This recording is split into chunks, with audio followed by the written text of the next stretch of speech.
आजची रेसिपी आहे टमाटा कांदा फ्लावर मिक्स भाजी।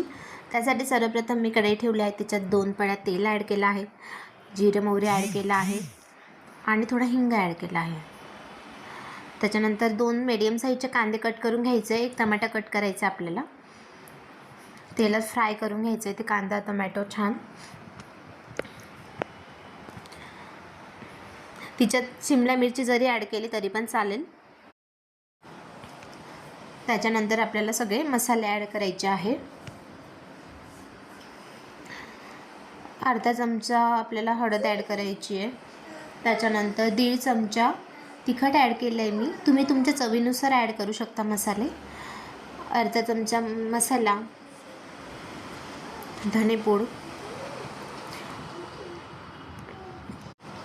सगळं मिक्स करून घ्यायचं आहे आपल्याला। त्याच्यानंतर सगळे मसाले तेलात छान फ्राय करून घ्यायचे खमंग वास येईपर्यंत। आणि त्याच्यानंतर मग आपल्याला फ्लावर ॲड करायचं आहे तिच्यात। मी फ्लावर स्वच्छ धुवून मिठाच्या पाण्यात उकळून घेतले होते आधी, कुकरमध्ये 1 शिट्टी घेऊन घेतली होती।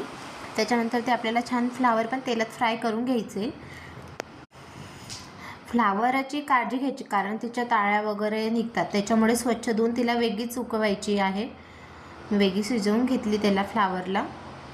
त्याचं मिक्स करायचं, त्याच्यानंतर मीठ ॲड करायचं आणि कोथिंबीर ॲड केली आहे। खूप छान आणि मस्त होते भाजी। खूप मोजून तिला त्या भाजीला 10 मिनटं लागतात। खूप छान आणि झटकन होणारी रेसिपी आहे। व्हिडिओ आवडल्यास लाईक करा, शेअर करा, सबस्क्राईब करा।